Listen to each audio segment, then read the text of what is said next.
మరొక్కసారి నా హృదయపూర్వక ధన్యవాదాలు.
सीधा प्रसारण आप आंध्र प्रदेश के विशाखापट्टनम से देख रहे थे। प्रधानमंत्री नरेंद्र मोदी ने अपने दौरे के दौरान 2 लाख करोड़ रुपए से మన నమో అసలు ప్రధానమంత్రి అర్థం మార్చారు.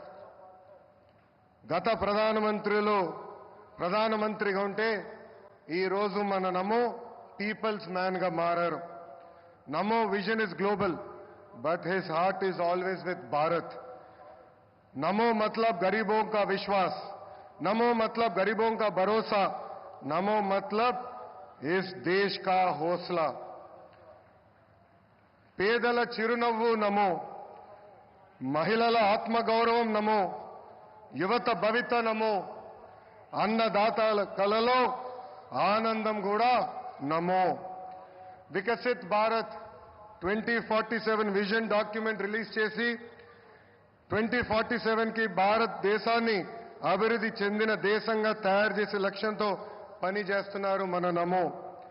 2014 నాటికి ప్రపంచంలో 11 స్థానంలో ఉన్న దేశ ఆర్థిక వ్యవస్థను నేడు 5వ స్థానానికి తీసుకువచ్చారు. వికసిత్ భారత్ 2047 లక్ష్యంతో టాప్ 1 లేదా 2 ఆర్థిక వ్యవస్థగా మార్చేందుకు మన నమో అహర్నిశలు పనిచేస్తున్నారు. నమో గారు వికసిత్ భారత్ స్ఫూర్తితో మన సిబిఎన్ స్వర్ణాంధ్ర 2047 డాక్యుమెంట్ రిలీజ్ చేశారు. దిమాక్ ఉన్నవారు దునియా మొత్తం చూస్తారు.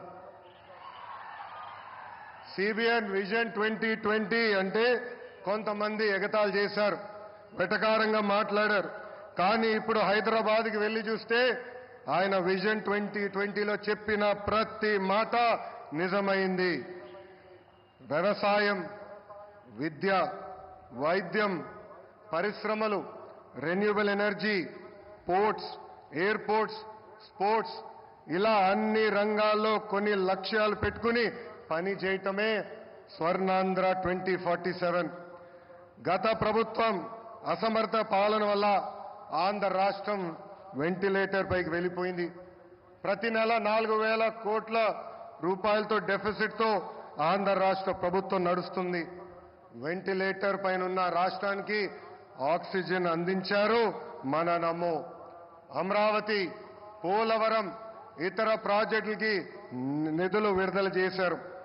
కూటమి ప్రభుత్వం వచ్చిన తర్వాత భోగాపురం ఎయిర్పోర్ట్ పనులు వేగవంతంగా జరిగినాయి. ఎన్ని ఇబ్బందులు ఉన్నా ఇచ్చిన ప్రతి హామీ నిలబెట్టుకునే దానికి మన సిబిఎన్ అహర్నిశలు కష్టపడుతున్నారు. 1,000 రూపాయల పెన్షన్ పెంచేదానికి గత ప్రభుత్వానికి 5 ఏళ్లు పట్టింది. కానీ మన సిబిఎన్ ఒకే ఒక సంతకంతో పెన్షన్ 1,000 రూపాయలు పెంచారు. మూసేసిన అన్న క్యాంటీన్లు తిరిగి ప్రారంభించారు.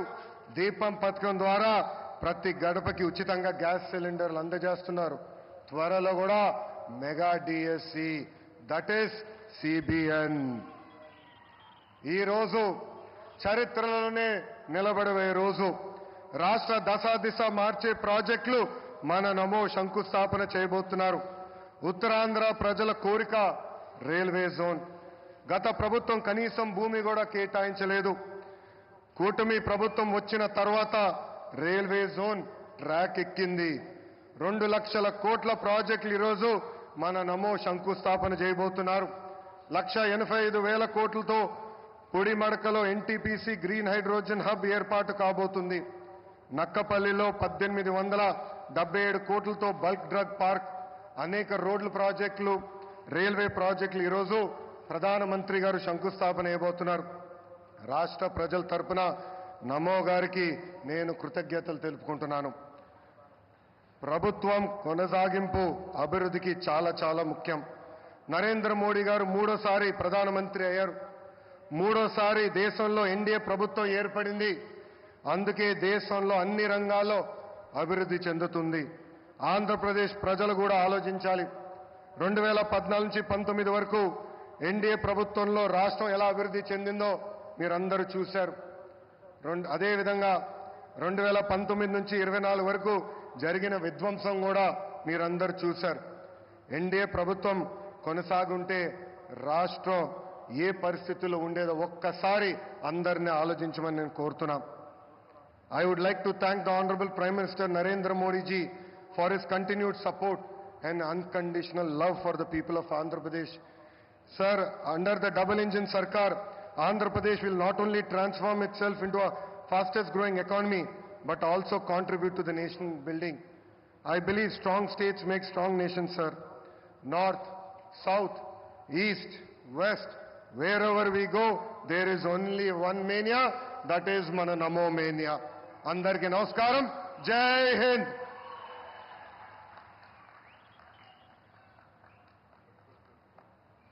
Thank you, sir. Thank you very much. Andhra Pradesh అభివృద్ధికి నాదీ పూచి అంటూ మొదటి నుంచి పనిచేస్తున్నారు. అభివృద్ధికి మార్గనిర్దేశం చేస్తున్నారు. కేంద్రం నుంచి రాష్ట్రానికి ప్రాజెక్టులు తీసుకురావడానికి తన వంతు కృషి చేస్తున్నారు. అవినీతి రక్కసిపై పోరాటం చేస్తూ ప్రజల సంపద ప్రజలకే చేరాలన్న పోరు బాటలో ఆయన ముందు నిలుస్తున్నారు.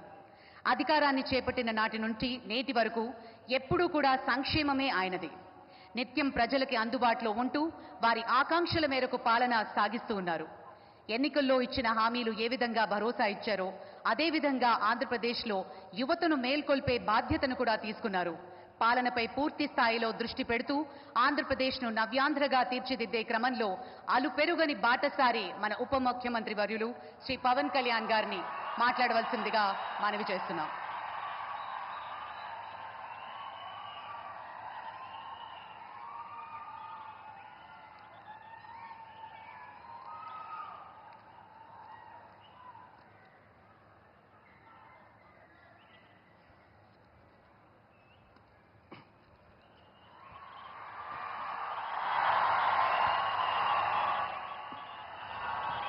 ఒక సదుద్దేశం, ఒక సదాశయం లేకుండా ఒకరు కన్యాకుమారి నుంచి కశ్మీర్ వరకు నడిచిన అది ఒక నిరర్ధకమైన నడకగా చరిత్రలో మిగిలిపోతుంది.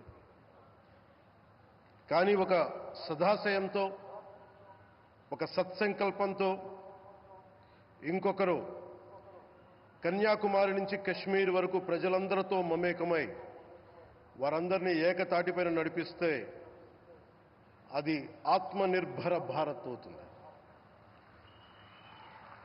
అదే కన్యాకుమారి నుంచి కశ్మీర్ వరకు ప్రజలకి వారి పరిసరాల శుభ్రత యొక్క బాధ్యతను తెలియజేస్తే అది స్వచ్ఛ భారత్ అవుతుంది. అదే కన్యాకుమారి నుంచి కశ్మీర్ వరకు ప్రజల గుండెల్లో దేశభక్తి, ధైర్య సాహసాలతో నింపితే అది పటిష్టమైన బలిష్టమైన భారతం అవుతుంది. అది ఒక రోజున అఖండ భారతం అయి తీరుతుంది. ఒక బలమైన భారత్ కోసం, ఒక దృఢమైన దేశం కోసం, జగత్తంతా వసుదైక కుటుంబం అనే భావన కోసం 4.5 దశాబ్దాలుగా పరిశ్రమిస్తూ ఆ దారిలో ఎదుర్కొన్న ప్రతి పరాజయాన్ని, పడ్డ ప్రతి అవమానాన్ని నవ్వుతూ స్వీకరిస్తూ వాటినే విజయాలకి ఇంధనంగా వాడుకుంటూ దేశాన్ని అభివృద్ధి పథంలో నడిపిస్తూ భారతదేశాన్ని ప్రపంచంలోనే 3వ బలమైన ఆర్థిక వ్యవస్థగా తీర్చిదిద్దేలా నడిపిస్తున్న మన ప్రియతమ ప్రధాని, మన గౌరవ ప్రధాని శ్రీ నరేంద్ర మోదీ గారికి నా తరపున 5 కోట్ల మంది ఆంధ్రప్రదేశ్ ప్రజల తరపున నా హృదయపూర్వక నమస్కారాలు.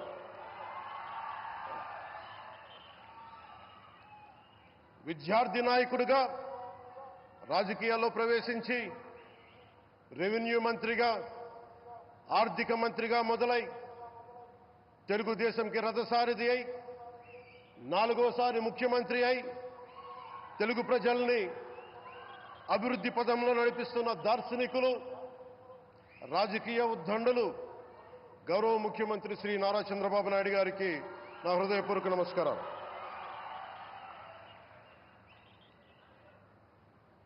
తోటి మంత్రివర్గ సహచరులైన ప్రతి ఒక్కరికి, నారా లోకేష్ గారికి,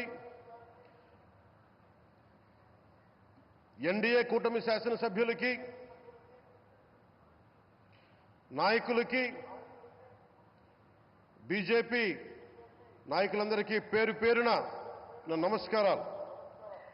కార్యకర్తలకి నా హృదయపూర్వక నమస్కారాలు. బీజేపీ నాయకురాలు శ్రీమతి పురంధేశ్వరి గారికి నా హృదయపూర్వక నమస్కారాలు. మా ఎన్డీఏ కూటమికి 164 అసెంబ్లీ స్థానాలు, 21 మంది పార్లమెంట్ సభ్యులనిచ్చి మమ్మల్ని వారి విలువైన ఓటుతో వేసి గెలిచిన ప్రతి ఒక్కరికి ఆడపడుచులకి, అక్క చెల్లెలకి, పెద్దలకి, పిన్నలకి, యువతులకి, యువకులకి పేరు పేరున నా హృదయపూర్వక నమస్కారాలు. ప్రజలు ఎన్డీఏ ప్రభుత్వాన్ని నమ్మారు, నిలబడ్డారు. అలా నిలబడినందుకే ఈ రోజున మన గౌరవ ప్రధానమంత్రి గారి సారథ్యంలో ఈ ప్రారంభోత్సవాలు కానీ, శంకుస్థాపనలు కానీ, అది దక్షిణ కోస్తా రైల్వే జోన్ కావచ్చు, కృష్ణపట్నం ఇండస్ట్రియల్ పార్క్ కానీ, గ్రీన్ హైడ్రోజన్ హబ్ కానీ, అనకాపల్లి బల్క్ డ్రగ్ పార్క్ కావచ్చు, 6 కొత్త రైల్వే ప్రాజెక్టులు కావచ్చు, వీటన్నిటిని వచ్చే పెట్టుబడి దాదాపు 2,10,000 కోట్ల రూపాయల పెట్టుబడులు, 7.5 లక్షల మందికి ఉపాధి అవకాశాలు. అవినీతితో కూరుకుపోయి ఉపాధి అవకాశాలు లేక, ఉద్యోగ అవకాశాలు లేక విలవిల్లాడుతున్న సమయంలో మీరు నిలబడ్డారు.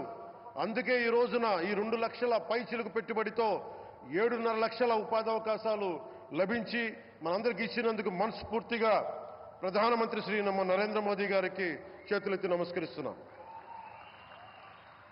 ఇవి కాకుండా కొత్త హైవేల నిర్మాణం, విస్తరణ, అలాగే అమరావతి రాజధానికి పెట్టుబడులు, పోలవరంకి నిధులు, 15th ఫైనాన్స్ కమిషన్ నిధులు కానీ, జల్ జీవన్ మిషన్ కోసం ప్రతి ఇంటికి నీరు, రక్షిత మంచినీరు రావాలి ఆయన ఆకాంక్ష, ఆయన ఆశయం. మనకు గంట కాదు 24 గంటలు రావాలని పడ్డ తపన ప్రధానమంత్రి గారిది. వీటన్నిటికీ చేయగలుగుతున్నాం, ముందు ప్రారంభించామంటే మీరు మా మీద పెట్టిన భరోసా, మా మీద పెట్టిన నమ్మకం, గౌరవ ప్రధానమంత్రి గారి మీద మీరు చూపించిన నమ్మకం. ఈ రోజున అది 2 లక్షల పైచిలకు పెట్టుబడులుగా ఇక్కడికి వచ్చింది. ఎక్కడో మన మారుమూల గ్రామాల్లో 70 సంవత్సరాల పాలనలో గ్రామాలకి రోడ్డు లేదు. ప్రధాన్ మంత్రి సడక్ యోజన కింద ఈ రోజున మనం మారుమూల గిరిజన గ్రామాల్లో కూడా రోడ్లు వేయగలుగుతున్నామంటే దానికి ముందుండి మాకు వెన్నుతట్టి మాకు నిధులు సమకూరుస్తుంది నరేంద్ర మోదీ గారు. భారతం అభివృద్ధి పదంలో ఎందుకు చేశారు ఇవన్నీ అంటే, భారతదేశం అన్ని రాజ్యాలు, అన్ని రాష్ట్రాలు ఏ ఒక్కరు కూడా అభివృద్ధిలో వెనకపడకూడదు. అది మనకి తెలంగాణ కావచ్చు, ఆంధ్రప్రదేశ్ కావచ్చు, ఆంధ్రప్రదేశ్లోని ఉత్తరాంధ్ర, రాయలసీమ, మనకి కోస్తాంధ్ర కావచ్చు, ఎక్కడా కూడా ఏ ప్రాంతం కూడా వెనుకపడకూడదు. అభివృద్ధిలో అందరికీ సమాన వాటా ఉండాలని చెప్పే ఈరోజు ఇన్ని పెట్టుబడులు. ఈ మోదీ గారి సంకల్పానికి, సహకారానికి, ఆయన గైడెన్స్కి మనస్ఫూర్తిగా నా కృతజ్ఞతలు. 5 ఏళ్ల అవినీతి, అరాచక పాలనలో ఆంధ్రప్రదేశ్ అంధకారంలో కూరుకుపోయినప్పుడు ఆ రోజున మన ముందుకొచ్చి మేము ఎన్డీఏ కూటమితో మనం నిలబెడదాం, ఆంధ్రప్రదేశ్ ప్రజల ఆకాంక్షలు నిలబెడదాం, అభివృద్ధి పదంలో నడిపిద్దామని చెప్పి ఆ రోజు ఆశాజ్యోతిలో నిలబడ్డారు. అసలు అభివృద్ధికి ఆస్కారమే లేదు ఆంధ్రాకి అనే స్థితి నుంచి అభివృద్ధి అంటే ఆంధ్రానే అని చెప్పుకునేలా గౌరవ ముఖ్యమంత్రి గారి నాయకత్వం, చంద్రబాబు గారి నాయకత్వంలో, ప్రధానమంత్రి గారి నిర్దేశకత్వంలో, వారి సూచనలతో సహకారంతో కేబినెట్ కానీ, మంత్రివర్గ సహచరులు కానీ, ఎన్డీఏ కూటమి ఎమ్మెల్యేలు కానీ, మేమందరం కార్యకర్తలు అందరం కష్టపడతాం. అహిర్నిశలు రేయం భవళ్ళు కష్టపడతాం. దేశ ప్రగతిలో భాగస్వామ్యులవుతాం. మేము ప్రధానమంత్రి గారికి అండగా ఉంటామని తెలియజేసుకుంటూ, ఆంధ్రప్రదేశ్లో ఉన్న ఆంధ్రాకి వెలుగుతో నింపుతున్న మీ నిండు హృదయానికి నా హృదయపూర్వక కృతజ్ఞతలు తెలియజేసుకుంటున్నాను. మరోమారు మీ అందరికీ ధన్యవాదాలు తెలుపుకుంటూ, నమ్మకం పెట్టారు. మీరు పెట్టిన నమ్మకానికి ఈ రోజున 2 లక్షల పైచిలకు పెట్టుబడులు తీసుకొచ్చారు. ప్రధానమంత్రి గారు ఉండటం వల్ల, సమర్థవంతులైన చంద్రబాబు గారు ఉండటం వల్ల మేమందరం నేర్చుకోవడానికి, పనిచేయడానికి సంసిద్ధంగా ఉన్నాం. సో మీరందరూ ఇదే సహకారం ఇవ్వాలని మనస్ఫూర్తిగా కోరుకుంటూ, ఆ భగవంతుడు, ఆ లక్ష్మీ నరసింహుడు ఈ దేశాన్ని మరింత ప్రగతి పదంలో నడిపించేలా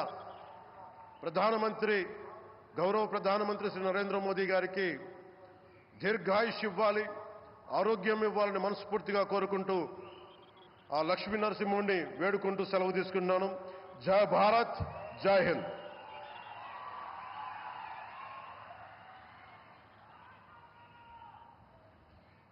thank you sir, thank you very much. మరి అలాగే నిత్య యువకులు ఆయన, విశ్రాంతి అన్నది ఆయన డిక్షనరీలోనే లేదు. నిత్యం పాలన, అభివృద్ధి, సంక్షేమం చుట్టూ పరిభ్రమిస్తూ ఉంటారు. దేశంలో నంబర్ 1 చీఫ్ మినిస్టర్గా ఉన్న మన ప్రియతమ ముఖ్యమంత్రి వర్యులు శ్రీ నారా చంద్రబాబు నాయుడు గారి అధికారం చేపట్టిన 6 నెలలకే ఆంధ్రప్రదేశ్ ప్రగతిని పట్టాలకెక్కించారు. ఆర్థిక రాజధానిగా విశాఖను మార్చేస్తాం అంటూ హామీ కూడా ఇచ్చి అంతర్జాతీయ ప్రాజెక్టులను ఆయన బీజం వేశారు. రాష్ట్ర అభివృద్ధి చెందాలి అంటే కేంద్రం మద్దతు ఎంతగానో అవసరమని భావిస్తూ మన ప్రియతమ ముఖ్యమంత్రి వర్యులు ఇప్పుడు ఎన్నో సాహసోపేతమైనటువంటి నిర్ణయాలు కూడా తీసుకుంటూ ఉన్నారు. విశాఖ వచ్చే పారిశ్రామికవేత్తలకు స్వాగతం పలకడం మాత్రమే కాదు, వారికి కావలసిన మౌలిక సదుపాయాల కల్పన కూడా ప్రభుత్వం బాధ్యత వహించాలి అంటూ ఆయన స్పష్టం చేస్తూ వస్తారు. వైజాగ్ రండి అంటూ జాతీయ, అంతర్జాతీయ సంస్థలకు స్వాగతం పలుకుతున్నారు. అమరావతిలో నూతన నిర్మాణాలకు శ్రీకారం చుట్టారు మన ప్రియతమ ముఖ్యమంత్రి వర్యులు. అభివృద్ధి బాటగా శిఖరాగ్రాన నిలపాలి ఆంధ్రప్రదేశ్ని అనే ఆయన సంకల్పం నెరవేరాలి అంటూ మనస్ఫూర్తిగా కోరుకుంటూ ప్రియతమ ముఖ్యమంత్రి వర్యులు శ్రీ నారా చంద్రబాబు నాయుడు గారి అమూల్య సందేశం.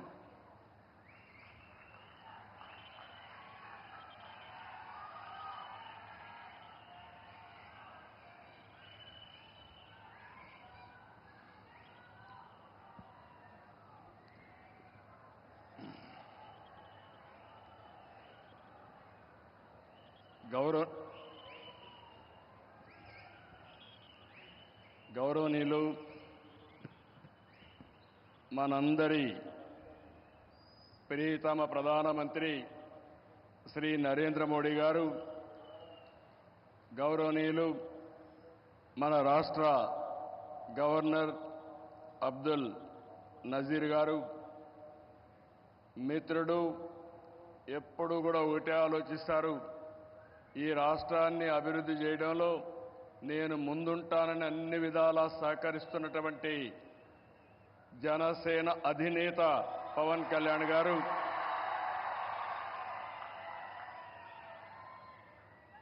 వేదికపైనున్న కేంద్ర మంత్రులు,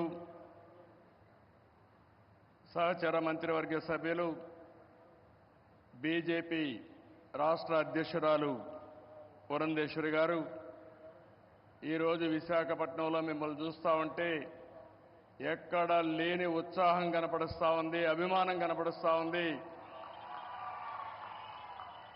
అలాంటి మీ అందరికి కూడా పేరు పేరున మనస్ఫూర్తిగా నమస్కారాలు.